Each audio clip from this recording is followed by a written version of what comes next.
दोस्तों नमस्कार। आप देख रहे हैं एग्री मस्ती और आज का ये video lecture BSc agriculture 6 semester crop improvement part 2 रबी क्रॉप्स का है। और दोस्तों आज की इस वीडियो में आपको 25 ऐसे महत्वपूर्ण प्रश्नों को कराएंगे जैसे कि हर बार से कराते आया हूं और आप लोग को पेपर में काफ़ी मदद मिलता आया है। दोस्तों इस वीडियो में आपको 25 महत्वपूर्ण प्रश्नों को कराया जाएगा और 100% ये आपके सिलेबस वाले प्रश्न हैं और आपसे पूछे जाएंगे।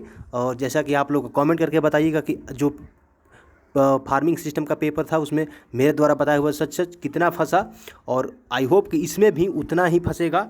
तो आप लोग वीडियो को अंत तक देखिएगा, समझिएगा सभी प्रश्नों को, बिल्कुल स्किप मत करिएगा। और मैं सभी प्रश्नों को आपको बताऊंगा और बिल्कुल जो पेपर है उसका सिस्टम हैंग कर देना है इस बार।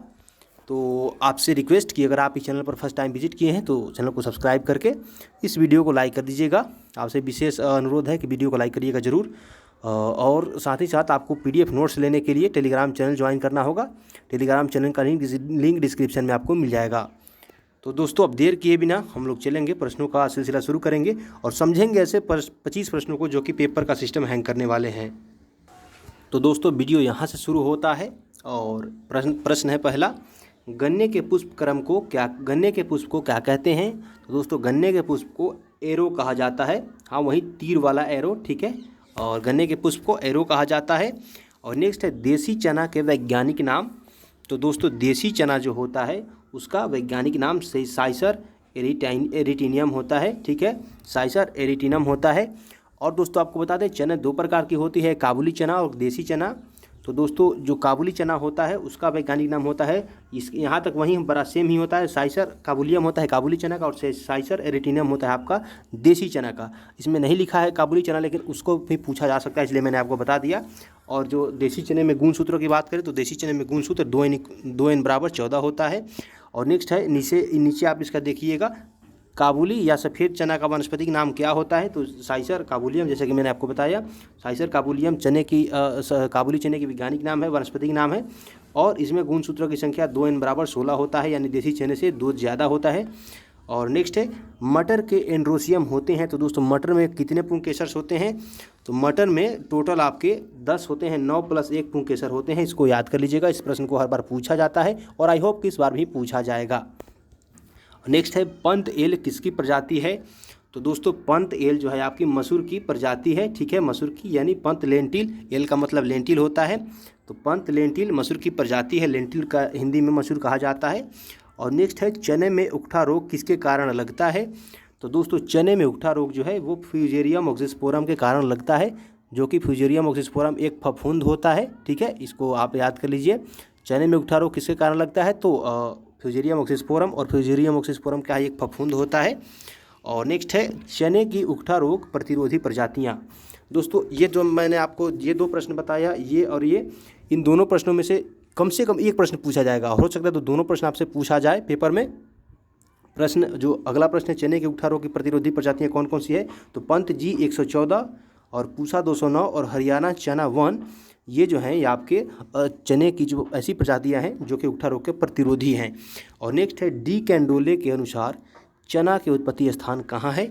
दोस्तों क्रॉप इम्प्रूवमेंट वाले सब्जेक्ट में तो उत्पत्ति स्थान बहुत पूछता है, तो इसको याद कर लीजिएगा। डी कैंडोले के हिसाब से यहाँ पे किसी पार्टिकुलर वैज्ञानिक का नाम लिखा हुआ है, तो डी कैंडोले के अनुसार चने का उत्पत्ति का बात करें तो वो भारत माना जाता है, ठीक है। और दूसरा वैज्ञानिक है कि जिनका मत अलग अलग है, लेकिन डी कैंडोले का पूछे तो भारत में ही चने का उत्पत्ति स्थान आप बताना, टिक करना। और नेक्स्ट है गेहूं में पाए जाने वाले प्रोटीन को क्या कहते हैं। तो दोस्तों गेहूं में पाए जाने वाले प्रोटीन को ग्लूटीन कहा जाता है। क्या कहते हैं, ग्लूटीन कहते हैं। और नेक्स्ट है गेहूं की बौनी प्रजाति के बीज सर्वप्रथम प्राप्त किया गया। तो दोस्तों गेहूं के जो बौनी प्रजाति के बीज है उसको सर्वप्रथम कब प्राप्त किया गया, तो सन 1963 ईस्वी में। यानी दोस्तों सन 1963 ईस्वी में क्या हुआ था, सबसे पहले बौनी किस्म की गेहूं के बीज को प्राप्त किया गया था। और नेक्स्ट है आपका चने के पुष्प में कितने परागकोश होते हैं। तो दोस्तों चने के पुष्प में भी मटर के जितना यानी 10 परागकोश होते हैं, 10 एंथर्स होते हैं। और नेक्स्ट है मटर के आर्केल प्रजाति को भारत में कब पूरा स्थापित किया गया। तो दोस्तों मटर के आर्केल प्रजाति को सन 1970 ईस्वी में पुनर्स्थापित किया गया। पुनर्स्थापित किया गया का मतलब इससे पहले ये इंग्लैंड में हुआ करता था और इंग्लैंड से इसको भारत में ला करके फर्स्ट टाइम कब बोया गया, तो सन 1970 में। इसी को पुनर्स्थापित कहते हैं। जो फसल पहले वहाँ ना उगता हो उसको कहीं अन्य जगह से ला करके उगाना, इसी को पुनर्स्थापित कहा जाता है। और मटर के जो आर्किल वैरायटी है इसको सन 1970 ईस्वी में भारत में पुनर्स्थापित किया गया। तो कहाँ से, तो इंग्लैंड से लाया गया था। और दोस्तों आप लोगों के लिए रिक्वेस्ट कि अगर आप चाहते हैं कि आपका पेपर में स्कोर अच्छा हो तो आप एग्री मस्ती के सभी वीडियो को देखिए। पहले से भी चैनल पर डाला हुआ है आपका ये जो क्रॉप इम्प्रूवमेंट रबी क्रॉप्स का बहुत सारा वीडियो, तो उसको आप देखिए। और आपको PDF नोट्स चाहिए तो आप लोग टेलीग्राम ज्वाइन कीजिए। टेलीग्राम का लिंक आपको डिस्क्रिप्शन में मिल जाएगा। और साथ ही साथ अगर आपका कोई भी पर्सनल सवाल हो, विशेषकर कानपुर यूनिवर्सिटी से रिलेटेड या फिर कोई भी आपका सिलेबस रिलेटेड कोई भी सवाल हो, तो आप मुझे इंस्टाग्राम पे DM कर सकते हो। तो इंस्टाग्राम का लिंक भी आपको डिस्क्रिप्शन में मिल जाएगा। दोस्तों आगे बढ़ते हैं हम लोग, और आगे है सूरजमुखी में कौन सा परागण होता है, यानी दोस्तों पोलिनेशन का जो सिस्टम होता है सूरजमुखी में कैसा होता है, तो क्रॉस पोलिनेशन होता है इसमें, यानी पर परागण होता है सूरजमुखी में। और नेक्स्ट है मटर में उत्परिवर्तन प्रजनन का वर्णन किसने किया, तो दोस्तों मटर में म्यूटेशन ब्रीडिंग का जो सर्वप्रथम वर्णन है वो किसने किया, तो जेरानोवस्की और माइकी नामक वैज्ञानिक ने। किसने, जेरानोवस्की और माइकी नामक वैज्ञानिक ने सर्वप्रथम मटर में उत्परिवर्तन प्रजनन का वर्णन किया। और नेक्स्ट है सूरजमुखी का संकर प्रजाति BHS को भारत में कब संस्तुत किया गया। दोस्तों यहाँ पे 2 सवाल बन जाता है। सूरजमुखी का संकर प्रजाति, अब आपसे पूछा जा सकता है कि सूरजमुखी का सर्वप्रथम संकर यानी हाइब्रिड वैरायटी कौन सा है, तो सूरजमुखी का सबसे सर्वप्रथम यानी पहला सूरजमुखी का हाइब्रिड वैरायटी यानी संकर किस्म BHS है। और इसको भारत में कब पूरा स्थापित किया गया, भारत में कब इसको संस्तुत किया गया भारत में बोने के लिए, तो सन 1980 ईस्वी में। आप दोनों प्रश्नों को समझिए, दोनों प्रश्न पूछा जा सकता है। फर्स्ट की सूरजमुखी का प्रथम संकर किस्म कौन सा है, फर्स्ट हाइब्रिड वैरायटी कौन सा है सूरजमुखी का, तो वह है BHS। और इसको भारत में कब संस्तुत किया गया, तो सन 1980 ईस्वी में किया गया। और नेक्स्ट है तिलहनी फसलों में तेल का रंग किसके कारण होता है, तो दोस्तों तिलहनी फसलों में तेल का रंग किसके कारण होता है, आइए बताते हैं आपको। एक होता है कैरोटीनाइड्स और दूसरा होता है क्लोरोफिल। कैरोटीनाइड्स जो होता है, जैसे आपने देखा होगा करू तेल या फिर सरसों वगैरह का तेल होता है या फिर सोयाबीन का तेल, वो आपको पीला टाइप के दिखाई देते हैं। तो पीला टाइप का कलर किसके कारण होता है, तो कैरोटीनाइड्स के कारण होता है। और कभी कभी आपने देखा होगा किसी जो फसल है उसका तेल हल्का हरापन लिए हुए होता है, यानी उसके कलर में हल्का हरापन होता है। तो वो क्यों होता है दोस्तों, तो वो आपके क्लोरोफिल के कारण होता है। यहाँ पे क्लोरोफिल लिखा हुआ है लेकिन यहाँ पे क्लोरोफिल होगा, ठीक है, क्या होगा, क्लोरोफिल होगा। तो दोस्तों क्लोरोफिल के कारण और कैरोटीनाइड्स के कारण क्या होता है, जो तिलहनी फसल हैं उनमें तेल में रंग डालने वाला जो पिगमेंट होता है वो कैरोटीनॉइड्स और क्लोरोफिल होता है।